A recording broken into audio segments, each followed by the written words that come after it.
पिछले 2 वर्षों में मेजर जनरल इंद्रबालन ने न केवल बिहार और झारखंड में बल्कि पूरे भारत में एनसीसी को बदलने के लिए कई कदम उठाए हैं। एनईपी 2020 के अनुरूप एक अतिरिक्त पाठ्यक्रम गतिविधि से एनसीसी को वैकल्पिक कैंडिडेट पाठ्यक्रम में स्थानांतरित करने की पहल सभी हितधारकों, विशेष रूप से छात्रों के लिए एक निर्णायक कदम है। बिहार एवं झारखंड डायरेक्टरेट ने सर्वप्रथम एनसीसी के लिए डिजिटल नामांकन ऐप विकसित कर पेश किया है, जो कि ऑनलाइन संचार का अभ्यास करना सिखाती है। बिहार एवं झारखंड एनसीसी द्वारा भव्य पटना हाफ मैराथन का आयोजन अभूतपूर्व पैमाने पर किया गया, जिसमें देश भर से 8000 से अधिक धावकों ने भाग लिया। एनसीसी के पूर्व छात्रों को कैंडिडेटों द्वारा संयुक्त रूप से आयोजित स्वर्णिम विजय वर्षा पर 1971 किलोमीटर का साइक्लोथॉन 1971 के भारत पाक युद्ध में भारत की अद्भुत जीत के बारे में जागरूकता फैलाने के लिए एक नई पहल की गई थी। उन्होंने पूर्व छात्रों को एनसीसी के साथ फिर से जोड़ने के लिए लगातार प्रोत्साहित किया है और हम में से कई लोगों के लिए एक प्रेरक शक्ति रहे। यदि आप एनसीसी के पूर्व छात्र हैं तो आपके लिए हमेशा मौजूद है। उनके मार्गदर्शन में 22 फरवरी को पटना में इसी तरह की एक एनसीसी विशिष्ट एलुमनी बैठक आयोजित की गई थी और अब रांची में यह भव्य एनसीसी एलुमनी बैठक फिर से की गई है। एनसीसी के पूर्व छात्रों को एनसीसी के साथ फिर से जोड़ने और सक्षम बनाने के लिए एक औपचारिक मंच प्रदान करने के उद्देश्य से माननीय प्रधानमंत्री नरेंद्र मोदी ने एनसीसी एलुमनी एसोसिएशन का शुभारंभ 19 नवंबर 2021 को किया और उसके पहले सदस्य बने। एनसीसी के पूर्व छात्रों में प्रधानमंत्री नरेंद्र मोदी के साथ देश के कई नामचीन शामिल है। यह मंच न केवल सभी पूर्व एनसीसी कैंडिडेटों को जोड़ता है, बल्कि विचारों के आदान प्रदान का अवसर भी देता है। पूर्व छात्रों के साथ वर्तमान कैंडिडेटों के लिए अत्यधिक लाभकारी होगा। अपने करियर में विभिन्न क्षेत्रों में सफलता हासिल करने वाले पूर्व छात्र वर्तमान में एनसीसी प्रशिक्षण प्राप्त कर रहे कैंडिडेटों के लिए रोल मॉडल और संरक्षण के रूप में कार्य करने में सक्षम होगा।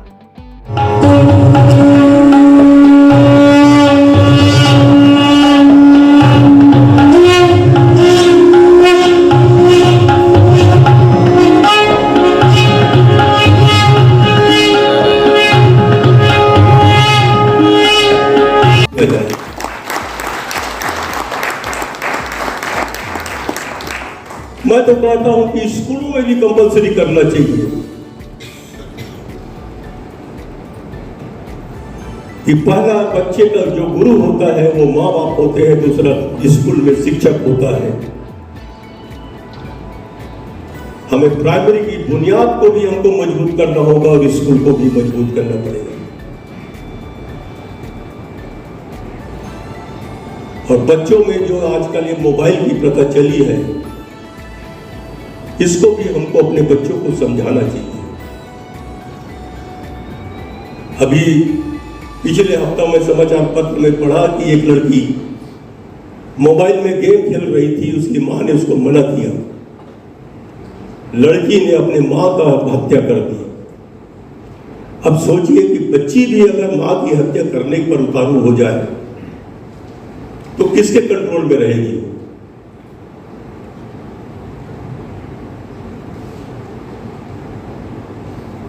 पहले पड़ोसी के यहां कोई घटना हो जाए तो सारे मोहल्ले इकट्ठे हो जाते थे, लेकिन आज अगर पड़ोसी के मोहल्ले वाले सहायता के लिए बुलाए तो जाने के लिए दरवाजा भी नहीं खोलता। ये सोच बदल रही है हमारे देश में। इस सोच को हम कहां तक ले जाएं और कैसे सुधारें, इसके लिए हम सबको प्रयास करना होगा। न एक सरकार कर पाएगी, न हमारी सेना तो देश की रक्षा कर सकता है, पुलिस वाले शहर को देख सकते हैं, लेकिन समाज को हमको देखना पड़ेगा और इसके लिए हमको गंभीर होना पड़ेगा। मैं इस कार्यक्रम के आयोजकों को बहुत बहुत बधाई देना चाहता हूं। इतनी गंभीर विषय पर उन्होंने हमारे सारे भूतपूर्व हमारे एनसीसी के कैडेट्स को इकट्ठा करने का एक अवसर दिया।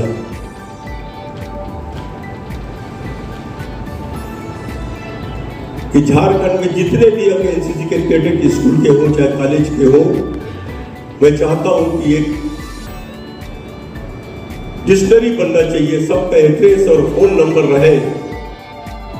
तो जैसे कॉलेजों में होता है कि कोई बैच का अगर 25 साल पूरा हो गया, संस्था का 50 साल पूरा हो गया, तो silver jubilee, golden jubilee, diamond jubilee मनाते हैं और अपने संस्थान से जो निकले हुए बच्चे हैं उनको सबको आमंत्रित कर कार्यक्रम करते हैं। अगर वैसे भी एनसीसी के हमारे छात्रों के लिए समय समय पर कार्यक्रम होकर एक एकत्रीकरण का कार्यक्रम करें तो उनको भी लगेगा कि मैं एनसीसी का छात्र था, मुझे कोई पूछता नहीं था लेकिन आज पूछने वाला है, उनको भी काफी अच्छा लगेगा। मेरी बातों बड़ों से तो बड़ों को सम्मान करना सिखाया गया है और जब तक बड़ों को सम्मान नहीं सिखाएंगे, लेकिन आजकल मैं देखता हूं कि हाई सोसाइटी के नाम से अपने बच्चों को टोकते भी नहीं। कोई गलत काम कर रहा है तो उसको सपोर्ट करते हैं। एक समय था जब स्कूल में बच्चे पढ़ने जाते थे, मास्टर बच्चे को मारते थे तो बच्चा कभी घर में नहीं बताता था कि मुझे गुरुजी ने मारा। अगर बता भी दिया तो उसके पिताजी उसको कहते थे कि तुमने कुछ गलती की हो तभी मास्टर ने मारा होगा। लेकिन आज कोई मास्टर कोई छात्र को अगर मार दे, डांट दे, उसका परिवार स्कूल जाकर, कॉलेज जाकर, मास्टर हो चाहे लेक्चरर हो, उसको डांटना शुरू कर देते हैं। अगर गलतियों को हम प्रश्रय देंगे तो वो बच्चा हमेशा गलती करते जाएगा। हमको भी बचपन से हमारे पिताजी ने काफी डिसिप्लिन में रखा, हमारे नौकरों की कमी नहीं थी। 10-10, 12-12 नौकर घर में रहते थे, लेकिन हमारे पिताजी हमेशा कहते थे कि आपको नहाओगे तो अंडरवियर भी आप खुद धोगे। हमको टूथपेस्ट के लिए 1 महीने के लिए एक टूथपेस्ट दिया जाता था। हमारे समय में लक्स साबुन होता था, लाइफ बॉय धोने के लिए होता था। बोले आपको 1 महीना चलाना है, आप कैसे चलाओगे आप जानो। हम लोग एक दूसरे, हम लोग बराबरी के काफी बच्चे थे घर में, हम लोग 42 लोग एक परिवार में रहते थे एक घर में। तो हम लोग जब कभी कभी कबड्डी खेल रहे हैं, कहीं स्कूल में कुछ हो गया, कपड़ा गंदा हो गया, हमारा धोने का साबुन खत्म हो गया, तो हम बाजू छोटे वाले से, भतीज से या भाई से, अरे तेरा साबुन होकर दे दे, एक जोड़ी साफ कर लूं, अगला महीना आएगा तो मेरे भी साफ कर लेना। अरे इतना डिसिप्लिन में हम रहे। इतवार के इतवार, रविवार को हम तालाब जाते थे गंदे कपड़े को लेकर, तालाब में कपड़ा धोकर सुखा देते थे और हमारे नहाने तक तैरते रहते थे और नहाकर निकलते थे, कपड़ा सूख जाता था, सूखे कपड़े को लेकर घर आते थे, खुद हम प्रेस करते थे, दूसरे दिन हम स्कूल जाते थे।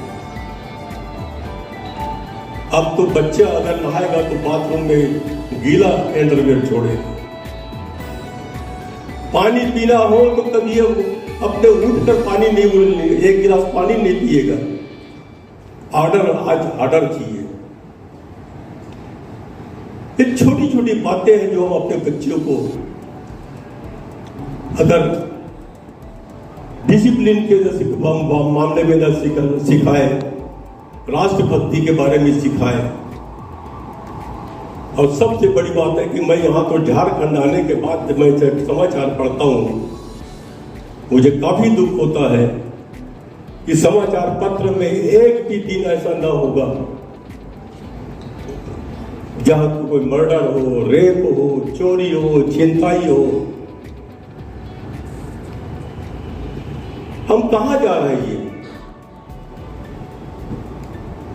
ये गरीब आदमी बैंक में जाकर अपना पैसा बच्चे की शादी के लिए बैंक से निकाल कर बैंक के बाहर आ रहा है, उसके बैग छीन कर ले गए। उस महिला के ऊपर क्या बीत रही है? आज स्कूल कॉलेज में राजनीतिक दल कहते हैं हम राष्ट्रीय गान नहीं गाएंगे, हाथ नहीं जोड़ेंगे, स्कूल में प्रार्थनाएं बंद कराई जा रही है।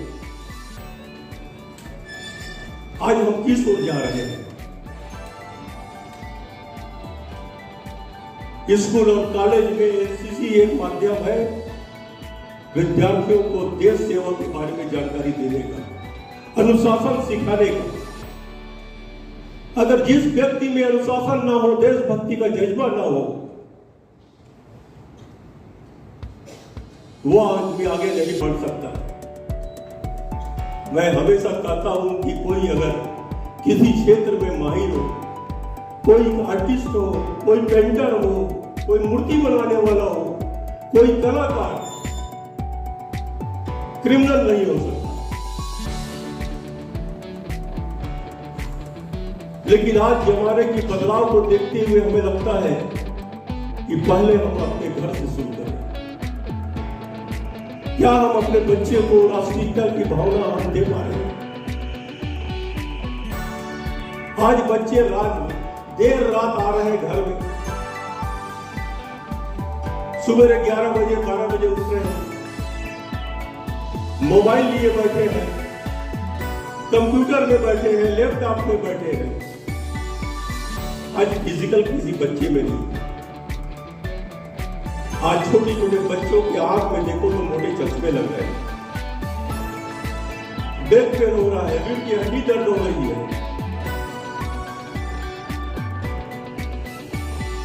अगर हम अपने घर के बच्चों को हम राष्ट्रीयता की भावना नहीं सिखा पाएंगे कि भारत को एक समय जाना जाता था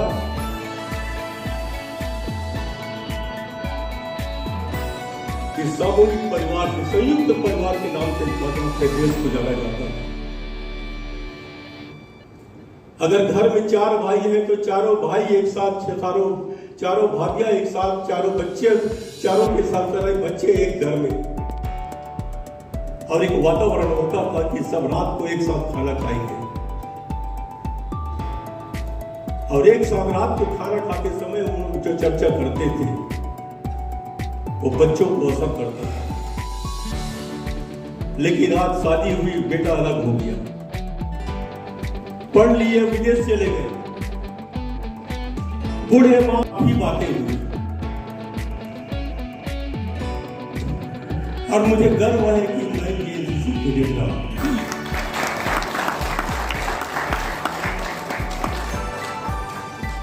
और मेरे परिवार में सिर्फ एनसीसी ही नहीं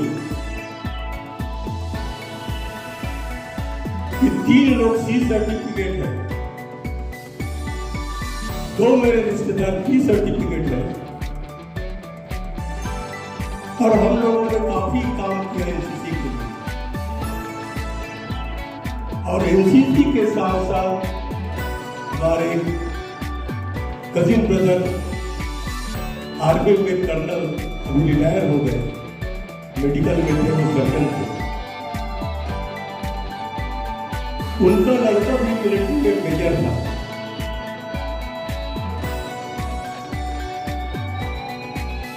जब चाइना और भारत का युद्ध हुआ था उसके बाद कुछ चौकी जो था वो पाकिस्तान ने कब्जा कर लिया था।